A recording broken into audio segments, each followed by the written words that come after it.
Енді солардың бағыттарын қалай отырғызу керек дұрысынан. Ең бастысы мынандай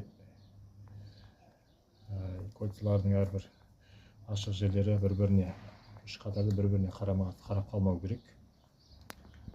Мысалы деген маслосъемныйды саламыз. Және де бағыт қарап қалмау керек, және мына жанға қарап қалмау керек та. 120 градуспен мысалы маслосъемныйдың мынандай екі кольцасы болады асты үстінде.